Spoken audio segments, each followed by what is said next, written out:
welcome to the NewsX Sunday Guardian Roundtable. Today we are taking a look forward from the assembly results. The BJP, of course, has had a walkover in the north. The Congress is holding on to the south. Much has been made of the north-south divide, but I think that is detrimental in terms of the intelligence of the voter and also in terms of the political polarization. However, the Congress did score a self-goal when it first attempted to do that. Beyond that, now, of course, we're looking ahead at 24. What is going to happen? Is it going to be a walkover for the BJP? Can the opposition get its act together? Can the India allies come together and stop blaming the Congress? Because the Congress has, displayed a certain big brother attitude that hasn't gone down well with the rest of the allies. Will they now return that attitude in kind? Joining me on the show is Sanjay Jha. He is a former Congress spokesperson and author and a political analyst. Vinod Sharma, he is the political editor at the Hindustan Times and a political columnist and analyst. Sanjay Singh, he's a senior journalist, political commentator and columnist. Sanjay. So Sanjay Jha, I'll begin with you first. You've always been concerned about the Congress, and you have had many conversations where you said they need to get a leader, they need to get a narrative. Where do you see the Congress now, and are people right when they say 24 is a walkover? Priya, first and foremost, hello to all the panelists and yourself. Good to be on your program again. Good to have you. Let's bite the bullet here. If after nearly 10 years of Narendra Modi being in government, the Congress and the opposition is still finding the political idiom to respond to the challenges posed by the BJP, it tells you that the opposition clearly has been tactical and not strategic. They have fought an election to election without realizing that you need a more, shall we say, structural response to the BJP ideologically and politically. So here are the truths. Telangana is I think, a sliver of hope for the Congress and the opposition alliance. Having said that, will it be enough? I don't think so. I do believe that losing the Hindi heartland puts the BJP in a very formidable advantage for 2024. I'm not going to concede that 2024 is done and dusted, as many people have begun to say, like Pawan Verma, etc. I do believe that it's up in the air. However, here is the critical question. In terms of perception in the minds of the average voter or the swing voter, who's not either left or right or not aligned to the BJP or the Congress, they will feel that Narendra Modi is coming back. And these are very critical psychological elements when you vote in a general election, because everybody is not a political junkie. Majority of the population is watching a soap opera, he's going and watching a Shah Rukh Khan film, he's out in the evenings. They are not clued into politics as we think everybody is. And if they are overall satisfied, they will go and vote for the BJP. So there's a challenge here for the opposition. And there are 2 points I wish to make before we go on, or rather 3 points very quickly. And then I would love to hear what Sanjay and Vinod have to say. Number one, the mistake that the Congress has been making, Priya, and I've said it on your programs earlier, is that you have to respond to the Hindutva vocabulary that the BJP poses. When everything else being equal, people have a tendency to be pro-Hindutva. Hindutva is so powerful, it consumes unemployment, inflation, democratic challenges. People are happy with the larger majority sentiment. Number two, you need an answer to the identity politics. Number two, nationalism.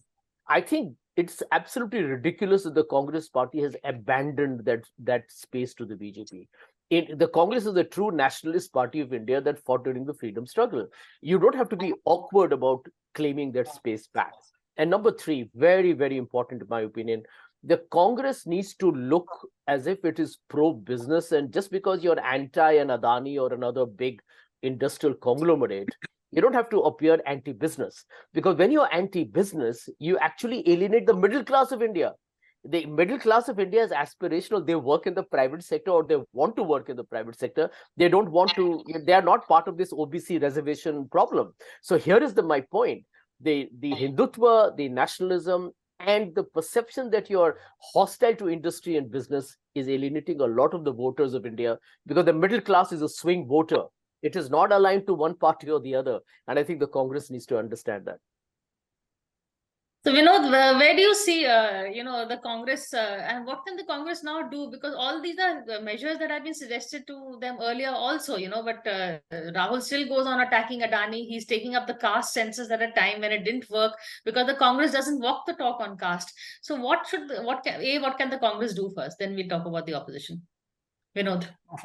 First of all, I think ever since the results are out, this whole strategy of supporting the caste census is being attacked, is under consistent attack. And there is a reason behind it. The reason behind it is that the BJP does not want this slogan to have traction. Unfortunately, in the recently concluded elections in Madhya Pradesh and in Rajasthan, this caste census was never emphasized by the main campaigners, namely Kamal Nath and Ashok Gehlot. While in Chhattisgarh, it was stated by Baghel, and some analysts have now said because he promised this, that the tribal vote turned against them. I don't think that is correct. There is an attempt to forestall the caste census slogan on behalf of the BJP by various analysts, various news platforms, and also certain people within the Congress who are not in favor of this on account of belonging to other caste, which is the forward caste. Second point, the Congress party asked for defeat in these three elections. Well, look at it. Mr. Kamal Nath was addressing 2 to 3 rallies a day. Compare it with Shivraj Singh Chauhan. He had to be prodded by the AICC to get more active. He refused to have any alliance with smaller parties. I spoke to him and he said, we don't have to concede seats to smaller parties for the simple reason that why would people waste vote on smaller parties? The fight is bipolar between us and the BJP. And why would they waste their vote voting for other parties? Now, that was a gross misunderstanding and gross misinterpretation of the ground situation. As the data is out since, the Congress's major reasons for their loss, especially in Rajasthan and Chhattisgarh, has been that they could not consolidate in their favor the non-BJP vote, which was there up for grabs. The non-BJP, non-Congress vote, which earlier went to third parties, smaller parties. They failed to do that. In all three states, their vote percentage is similar to 2018. In fact, in Rajasthan, it has gone up by 0.3%. And in the other two states, it has come down, but by decimal percentage points. The Congress could hold on to its vote bank, but it could not, it failed to increase it to the extent which BJP is believed to have in Madhya Pradesh. Now, on Madhya Pradesh, I traveled Madhya Pradesh extensively, together with two of my colleagues who were in other regions. I went to Mahakoshal, Malwa Nimad, and central Madhya Pradesh. And my other colleagues went to Bundelkhand and Vindhyas and other places. I mean, to be honest, the 8% vote gap between the Congress increase in their own earlier vote percentage is astounding.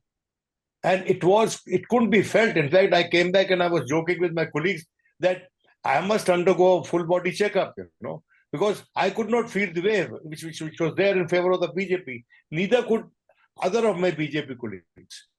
Nobody who visited Madhya Pradesh, none of the single journalists who visited Madhya Pradesh could feel that wave. So I do not know what magic Shivraj did.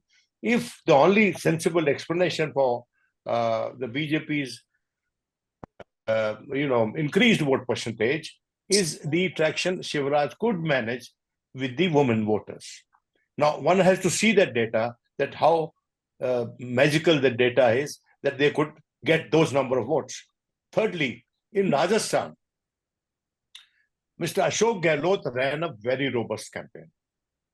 He has managed, if not a victory, an honorable defeat for the BJP, for the Congress. But could he have won? I think he could have won. His mistake was the same, that he refused to do any alliance with BAP, the other tribal party, the DSP. He couldn't have had an alliance because after the last elections, he almost consumed the BJP. and I don't think there was PSP. any level of trust between the two parties.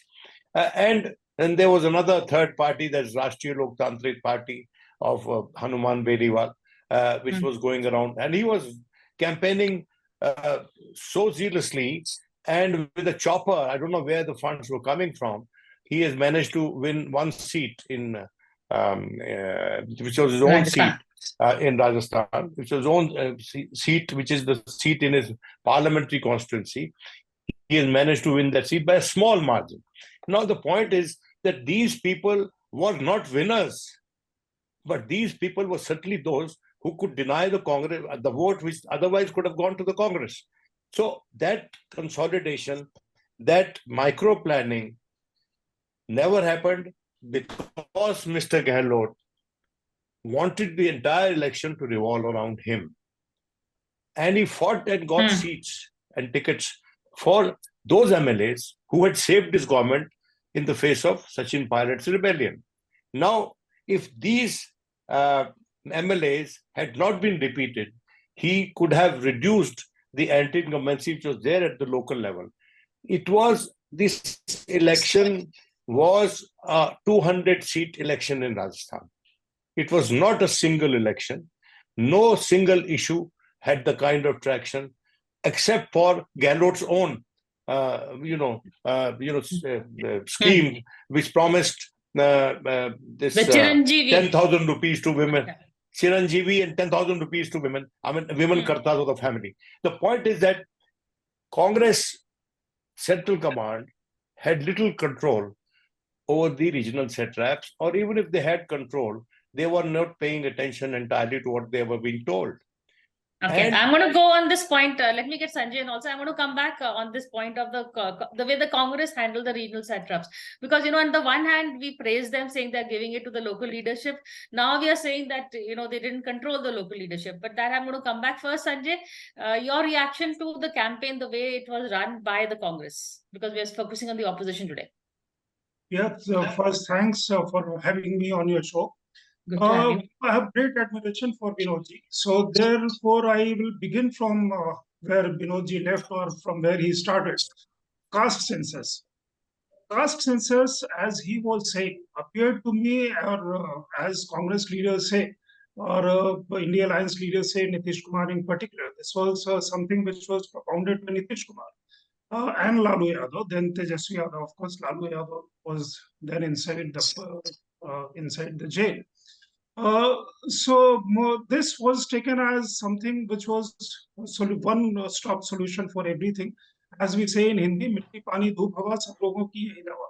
So this was something which was going to dent BJP's Hindutva support base, divide things not on religion but on basis of caste, and therefore BJP was going to lose.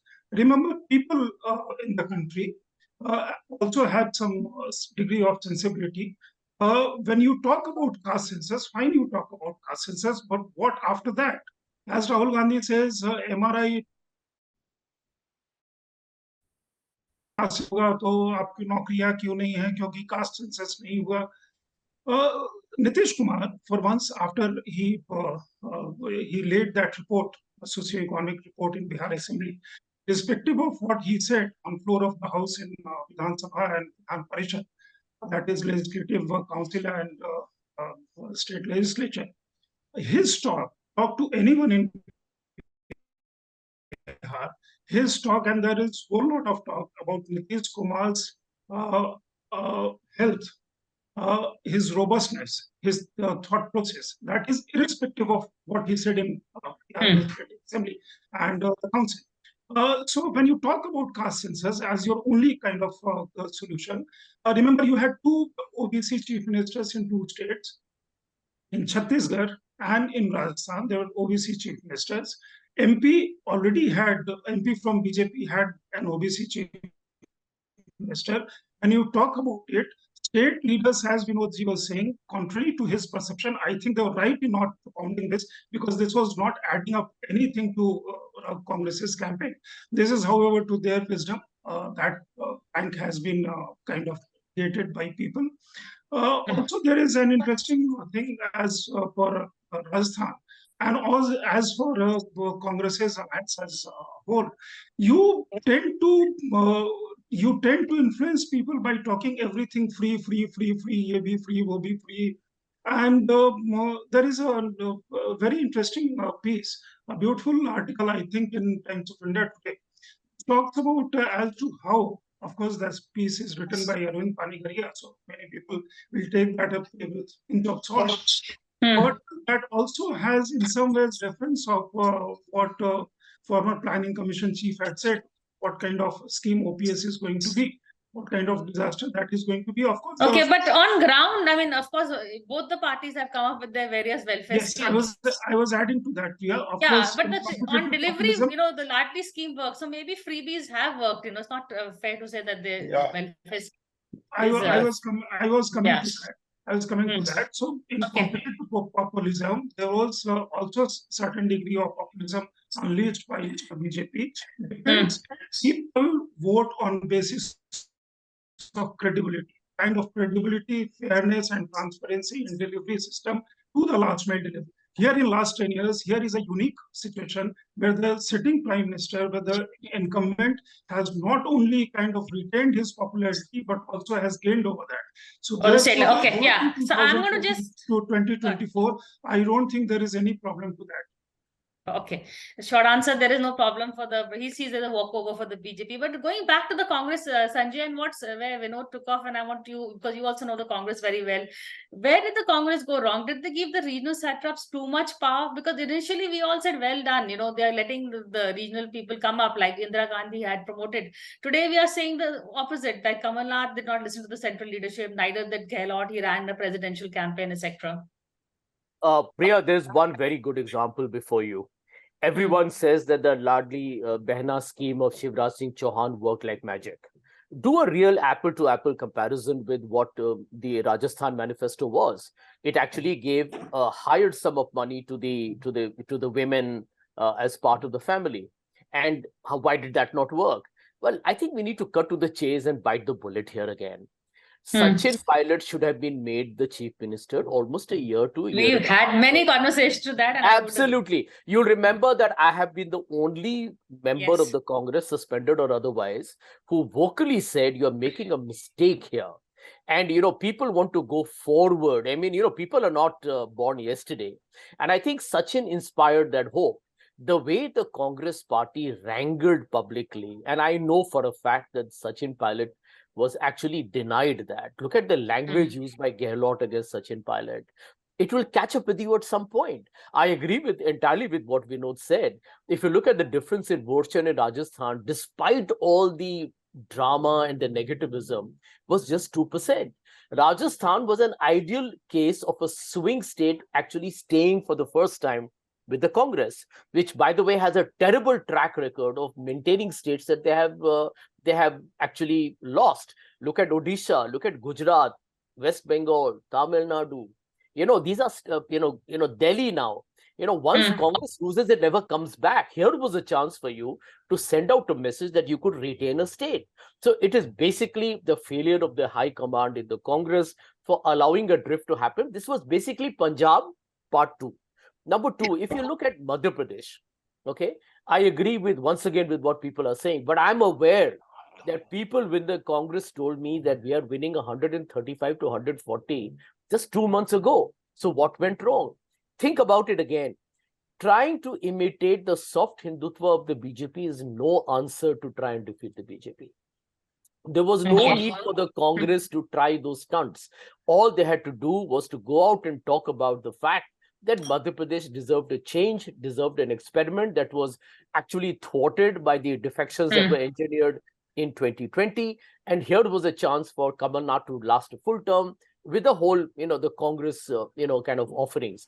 I disagree with those people, including Sanjay Singh ji here, who says the freebie culture. If you look at the hard economic data of India, guarantees and freebie will work because India has got only 1% of Indians owning nearly 50% of its wealth, not just 40, maybe more.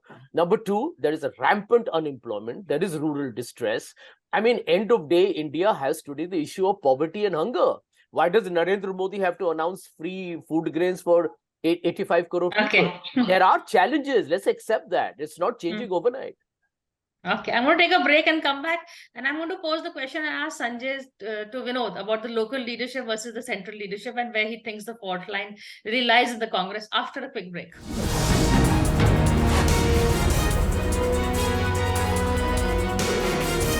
Hello and welcome back to the NewsX Sunday Guardian Roundtable. We're taking a look. This is, of course, the post-mortem debate where, what went wrong and what is the road ahead.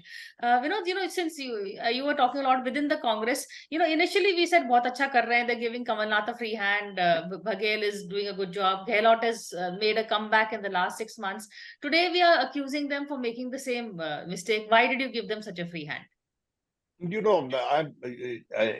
That's one reason that they lost, for the simple fact that it takes two to tango, isn't it? If you have been given elbow room by the central leadership, if you are receiving input from the central leadership that you are going wrong in certain ways, you must correct the course. They never did it. Kamal Nath, his entire strategy was a case study in how not to win an election. Unfortunate but true. Kamal Nath did not even spend money for a central control room to monitor the election campaign. You see, the problem perhaps was that, the Congress party treated him as someone who could fight the election on his own strength monetarily and otherwise. And perhaps there wasn't much help going to him from the central leadership in terms of the finances. You see, Congress was extremely short on logistics and on finances in Madhya Pradesh. There were an n number of candidates who were promised money, but they never received money. B, Kamal Nath did not take the counsel or advice of his other colleagues in the course of the campaign. He did nothing to address issues which were being raised by the candidates. Unlike the BJP, which does micromanagement, which has limitless resources to pump in, which it did. Somebody just now spoke about freebies, What is Ladli Behna? 1,000 rupees increased to 1,250. When was this done? When was this implemented? March. Very close to increased the in August. In fact, I was there on the Diwali Eve on Dhanteras. Women were going. They got money on Dhanteras, so they went shopping with 1,200 bucks in their pocket. He timed it so well. No, he timed it so well. But then the question raises that one of the installments came just a few days before voting. The Election Commission kept quiet. Election Commission sought to pull up KCR in Telangana, but it kept quiet in Madhya Pradesh. You see, there are many issues. There are many issues. You see the institutional control, which is with the BJP, unfortunately, even of constitutional institutions, This is what helps it. And secondly, in Rajasthan, Sanjay is right. You see what happened to Sachin Pilot. Sachin Pilot was given a chopper to campaign only after Diwali, and that too on the intervention of Rahul Gandhi. You see the result in almost the entire eastern Rajasthan. You have lost badly where you did royally well in the previous elections. So I think that the Congress party could not aggregate its strength. And Gehlot tended, despite fighting a good election, despite bringing these schemes which had great traction, resonance across Rajasthan, nobody was willing to utter a word against Ashok Gehlot personally. But they were not very clear as to whether they were going to vote for the Congress or not. So there was a hiatus. How to bridge that hiatus? They have to go back to the planning table, go back to the table and to the planning charts and find out what they want to do in the 2024 elections. But given the present vote percentage, BJP will not be able to repeat the clean sweep it did in the previous Lok Sabha elections in Rajasthan. The kind of numbers it got in Madhya Pradesh, I'm very certain about that. And I can say only one thing. The only antidote available with the combined opposition is to set up state contests in at least 400 seats. 400 seats, state contest. If they can sort that out, I think they have a good chance of putting up a fight which may not defeat the BJP, but would substantially reduce the numbers in Lok Sabha. I agree, and that's a point I'll take up. But another example is Manvendra Singh's seat, where Ashok Gehlot put up a rebel candidate when the seat was. No, Manvendra shouldn't have contested from that seat. I met Manvendra. But he didn't want that seat. He was not given his first preference. He shouldn't have taken it. Yeah, when it was offered to him, he shouldn't have taken it. Yeah, that I agree with. So these are, instances of, we can do it like Vinod said, it was a 199 seat election really in Rajasthan. And Sanjay, his formula is that the opposition should now put that formula to test in the entire Lok Sabha election. But then that means the Congress will have to concede the maximum number of seats. For instance, in UP, it will have to give Akhilesh the larger share. In Bihar, it will have to give Tejasvi the larger share. Should the Congress do that? Because then the counter argument comes. They are losing at the grassroots. They're losing their vote base if they do that. Sanjay Singh.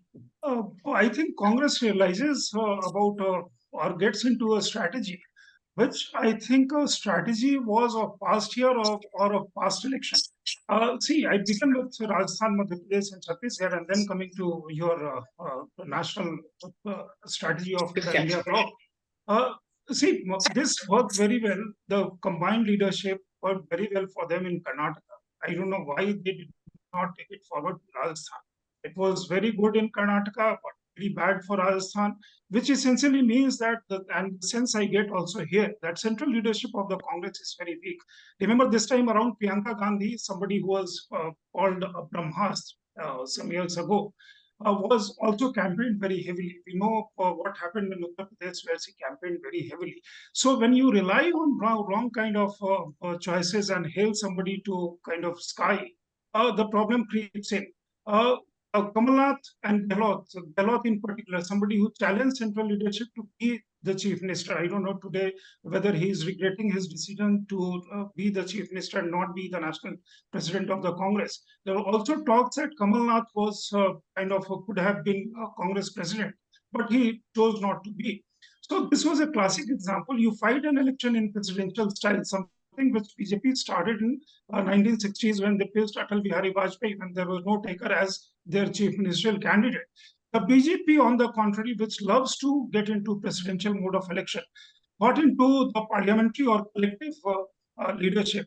Then they have very established and powerful leaders in all three states. Coming to the national scenario, Rajasthan, of course, as we know, BJP had lost and swept in parliamentary elections.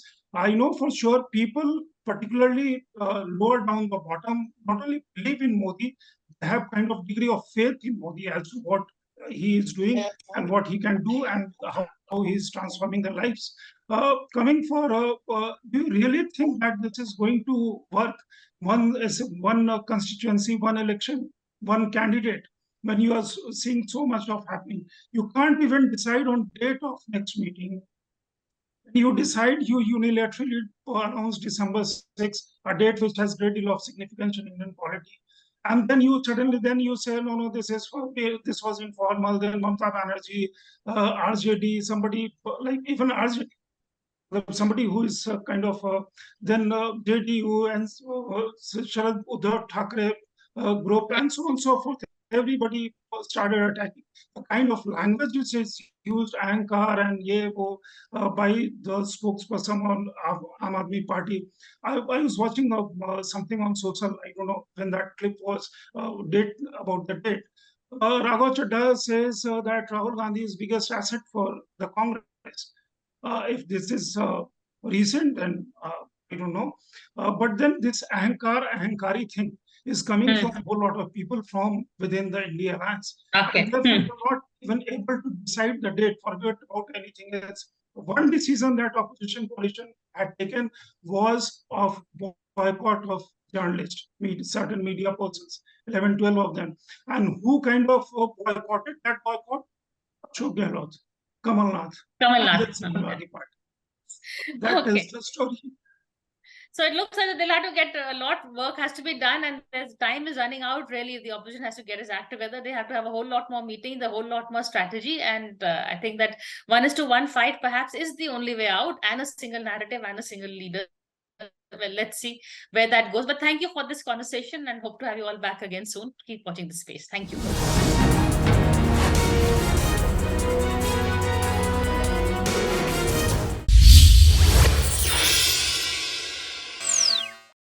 For more such videos, subscribe to the NewsX YouTube channel, hit the bell icon.